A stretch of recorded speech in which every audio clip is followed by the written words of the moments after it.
ਦੋਸਤੋ ਅਮਰੀਕਾ ਦੀ ਕਾਂਗਰਸ ਨੇ ਇੱਕ ਬਿੱਲ ਪਾਸ ਕੀਤਾ ਹੈ। ਉਹ ਬਿੱਲ ਦਾ ਫਾਇਦਾ ਵੈਸੇ ਤੇ ਪੂਰੇ ਅਮਰੀਕਾ ਨੂੰ ਹੋਣਾ ਹੈ, ਲੇਕਿਨ ਇਮੀਗ੍ਰੈਂਟਸ ਨੂੰ ਸਪੈਸ਼ਲੀ ਉਸ ਬਿੱਲ ਦਾ ਫਾਇਦਾ ਹੋਣਾ ਹੈ। ਉਹ ਬਿੱਲ ਕੀ ਹੈ, ਉਹਦਾ ਕੀ ਫਾਇਦਾ ਹੈ ਔਰ ਇਮੀਗ੍ਰੈਂਟਸ ਨੂੰ ਸਪੈਸ਼ਲੀ ਉਹ ਕੀ ਫਾਇਦਾ ਹੋਣਾ ਹੈ, ਕਿਉਂ ਹੋਣਾ ਹੈ ਔਰ ਕਿਦੋਂ ਤੋਂ ਸ਼ੁਰੂ ਹੋਣਾ ਹੈ। ਇਹ ਸਾਰੀਆਂ ਗੱਲਾਂ ਮੈਂ ਤੁਹਾਨੂੰ ਅੱਜ ਇਸ ਵੀਡੀਓ 'ਚ ਦੱਸਾਂਗਾ। ਪਲੀਜ਼ ਚੈਨਲ ਨੂੰ ਫਾਲੋ ਕਰ ਲਓ। ਵੀਡੀਓ ਤੁਸੀਂ ਬਹੁਤ ਜ਼ਿਆਦਾ ਦੇਖ ਰਹੇ ਹੋ, ਵਿਊਜ਼ ਵੀ ਦੇ ਰਹੇ ਹੋ, ਲੇਕਿਨ ਚੈਨਲ ਨੂੰ ਫਾਲੋ ਨਹੀਂ ਕਰ ਰਹੇ। ਪੰਜਾਬੀ ਚੈਨਲ ਦੇ ਇੱਥੇ ਰੋਜ਼ਾਨਾ ਪੰਜਾਬੀ ਦੇ ਵਿੱਚ ਹੀ ਵੀਡੀਓ ਲਾਵਾਂਗਾ। ਆਨੇ ਆ ਜੀ ਆਪਣੇ ਮੌਜੂ ਵਾਲੇ ਪਾਸੇ। ਤੇ ਜਦੋਂ ਤੁਸੀਂ ਅਮਰੀਕਾ 'ਚ ਰਹਿੰਦੇ ਹੋ ਜਾਂ ਨਵੇਂ ਇਮੀਗ੍ਰੈਂਟ ਆਏ ਹੋ ਔਰ ਤੁਹਾਡੀ ਉਮਰ 18 ਤੋਂ 26 ਸਾਲ ਦੇ ਦਰਮਿਆਨ ਹੈ ਤੇ ਤੁਹਾਨੂੰ ਸਿਲੈਕਟਿਵ ਸਰਵਿਸ ਦੇ ਵਿੱਚ ਰਜਿਸਟ੍ਰੇਸ਼ਨ ਕਰਵਾਉਣੀ ਪੜਦੀ ਹੈ। ਹੁਣ ਉਹ ਸਿਲੈਕਟਿਵ ਜਿਹੜੀ ਸਰਵਿਸ ਉਹ ਕੀ ਹੈ, ਉਹ ਆਰਮੀ ਦੇ ਵਿੱਚ ਤੁਸੀਂ ਆਪਣੀ ਰਜਿਸਟ੍ਰੇਸ਼ਨ ਕਰਵਾ ਲਈ ਕਿ ਅਗਰ ਮੁਲਕ ਨੂੰ ਜ਼ਰੂਰਤ ਪਈ ਤੇ ਮੈਂ ਹਾਜ਼ਰ ਹਾਂ। ਸਭ ਤੋਂ ਇੰਪੋਰਟੈਂਟ ਗੱਲ ਇਹਦੇ 'ਚ ਨੋ ਨਹੀਂ ਹੈਗੀ ਕਿ ਨਹੀਂ ਜੀ ਮੈਂ ਨਹੀਂ ਕਰਾਣੀ, ਕਿਉਂਕਿ ਆਰਮੀ ਦੀ ਜੌਬ ਨਹੀਂ, ਸਿਰਫ ਰਜਿਸਟ੍ਰੇਸ਼ਨ ਹੈ। ਨਾਲ ਹੱਥ ਹੈ ਕਿ ਬਹੁਤ ਕੋਈ ਐਮਰਜੈਂਸੀ ਹੋਈਏ, ਬਹੁਤ ਸਾਲ ਪਹਿਲੇ ਇਹਦੀ ਜ਼ਰੂਰਤ ਪਈ ਸੀ ਤੇ ਲੋਕੀ ਗਏ ਸੀ, ਉਸ ਤੋਂ ਬਾਅਦ ਇਹਦੀ ਬਹੁਤ ਲੰਬਾ ਅਰਸਾ ਹੋ ਗਿਆ, ਜ਼ਰੂਰਤ ਹੀ ਨਹੀਂ ਪਈ। ਤੇ ਇਹ ਤੁਸੀਂ ਇਹ ਨਹੀਂ ਕਹਿ ਸਕਦੇ ਕਿ ਨਹੀਂ ਜੀ ਮੈਂ ਨਹੀਂ ਕਰਾਣਾ, ਮੈਂ ਨਹੀਂ ਆਰਮੀ ਜਾਣਾ। ਕੋਈ ਤੁਹਾਡੇ ਕੋਲ ਆਪਸ਼ਨ ਨਹੀਂ ਗੀ, ਨੋ ਕਰ ਹੀ ਨਹੀਂ ਸਕਦੇ, ਯੈਸ ਹੀ ਕਰਨਾ ਹੈ, ਰਜਿਸਟ੍ਰੇਸ਼ਨ ਕਰਵਾਉਣੀ ਹੈ।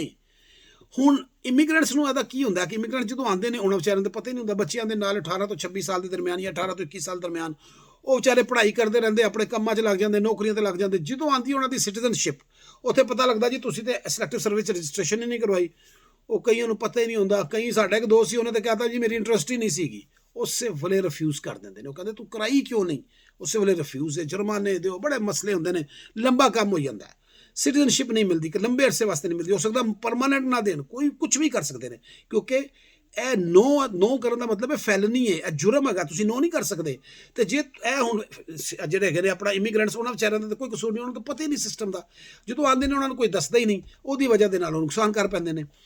ਹੁਣ ਕੀ ਹੋ ਰਿਹਾ, ਜਿਹੜਾ ਨਵਾਂ ਬਿੱਲ ਪਾਸ ਹੋਇਆ ਉਹਨੇ ਸਾਰੇ ਮਸਲੇ ਹੱਲ ਕਰਤੇ ਨੇ। ਕਾਂਗਰਸ ਕਹਿੰਦੀ ਨਾ, ਇਹਦੇ ਨਾਲ ਪ੍ਰੋਬਲਮ ਆਉਂਦੀ ਹੈ। ਭਾਵੇਂ ਅਮਰੀਕਾ 'ਚ ਵੀ ਲੋਕ ਰਹਿੰਦੇ ਨੇ ਜਾਂ ਨਵੇਂ ਵੀ ਆਉਂਦੇ ਨੇ, ਉਹ ਵਿਚਾਰੇ ਕੋਈ ਨਾ ਕਿਤੇ ਨੂੰ ਮਿਸ ਕਰ ਜਾਂਦੇ ਨੇ। ਤੇ ਹੁਣ ਉਹਨਾਂ ਨੇ ਕਹਿਤਾ ਨਹੀਂ ਜੀ, ਜਿਸ ਨਾਲ ਹੀ ਬੱਚੇ ਦੀ ਉਮਰ 18 ਸਾਲ ਹੋਏਗੀ ਜਾਂ ਨਵਾਂ ਬੱਚਾ ਕੋਈ ਬਾਹਰੋਂ ਆਏਗਾ ਐਸੇ ਇਮੀਗ੍ਰੈਂਟ 18 ਤੋਂ 26 ਸਾਲ ਦਰਮਿਆਨ, ਅਸੀਂ ਉਹਨੂੰ ਆਟੋਮੈਟਿਕ ਉਹਦੀ ਰਜਿਸਟ੍ਰੇਸ਼ਨ ਕਰ ਦਿਆਂਗੇ। ਉਹਨੂੰ ਖੁਦ ਕਰਵਾਉਣ ਦੀ ਜ਼ਰੂਰਤ ਹੀ ਨਹੀਂ ਹੈਗੀ। ਇੱਕ ਬੜੀ ਇੰਪੋਰਟੈਂਟ ਗੱਲ ਯਾਦ ਰੱਖਣਾ, ਇਹ ਮੁੰਡਿਆਂ ਵਾਸਤੇ ਵੇ, ਕੁੜੀਆਂ ਵਾਸਤੇ ਨਹੀਂ ਗੀ, ਸਿਰਫ ਮੁੰਡਿਆਂ ਵਾਸਤੇ 18 ਤੋਂ 26 ਸਾਲ ਦੇ ਦਰਮਿਆਨ। ਅਗਰ ਤੁਸੀਂ 26 ਸਾਲ ਤੋਂ ਬਾਅਦ ਆਏ ਹੋ ਫਿਰ ਤੁਹਾਨੂੰ ਕੋਈ ਟੈਨਸ਼ਨ ਨਹੀਂ, 18 ਸਾਲ ਤੋਂ ਪਹਿਲੇ ਆਏ ਹੋ ਕੋਈ ਟੈਨਸ਼ਨ ਨਹੀਂ, 18 ਸਾਲ ਦੇ ਹੋਵੋਗੇ ਤੇ ਇਹ ਹੋਣੀ ਹੈ। ਹੁਣ ਜਨਾਬ ਇਹ ਕਿਸ ਤਰ੍ਹਾਂ ਆਟੋਮੈਟਿਕ ਹੋਏਗੀ, ਇਹ ਇੱਕ ਬੜਾ ਵੱਡਾ ਸਵਾਲ ਹੈ। ਆਟੋਮੈਟਿਕ ਦਾ ਜਿਹੜਾ ਪੂਰਾ ਮੈਕੈਨਿਜ਼ਮ ਹੈ, ਸਿਸਟਮ ਹੈ, ਉਹਨੂੰ ਬਣਾਉਣ ਵਾਸਤੇ ਉਹਨਾਂ ਨੇ ਇਹ ਪੂਰਾ ਸਾਲ ਲਿਆ।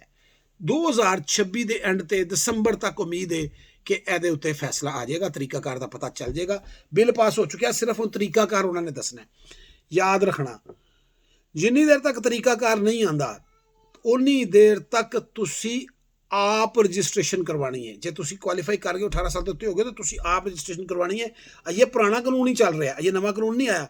ਨਵਾਂ ਕਾਨੂੰਨ ਜਦੋਂ ਆਏਗਾ ਉਹਦਾ ਐਲਾਨ ਹੋਏਗਾ, ਮੈਂ ਵੀ ਤੁਹਾਨੂੰ ਦੱਸਾਂਗਾ ਜਿਵੇਂ ਉਦੋਂ ਤੱਕ ਹੋਇਆ। ਇਸ ਸਾਲ ਦੇ ਐਂਡ ਤੇ ਤਕਰੀਬਨ ਦਸੰਬਰ 'ਚ ਉਮੀਦ ਹੈ ਕਿ ਨਵਾਂ ਕਾਨੂੰਨ ਸਿਸਟਮ ਵੀ ਆ ਜਾਏਗਾ। ਲੇਕਿਨ ਇਹਦੇ ਨਾਲ ਬਹੁਤ ਸਾਰੇ ਲੋਕਾਂ ਦਾ ਫਾਇਦਾ ਹੋ ਜਾਏਗਾ। ਜਿਹੜਾ ਬੰਦਾ ਭੁੱਲ ਜਾਂਦਾ, ਗਲਤੀ ਕਰ ਲੈਂਦਾ, ਨਹੀਂ ਪਤਾ, ਉਹਦੀ ਵੀ ਆਟੋਮੈਟਿਕ ਰਜਿਸਟ੍ਰੇਸ਼ਨ ਹੋ ਜਾਏਗੀ। ਯਾਦ ਰੱਖਣਾ, ਨੋ ਨਹੀਂ ਹੈਗਾ, ਨੋ ਕਰਨਾ ਜੁਰਮ ਹੈ ਇਹਦੇ ਮੁਤਲਕ ਸਿਲੈਕਟਿਵ ਸਰਵਿਸ ਤੇ।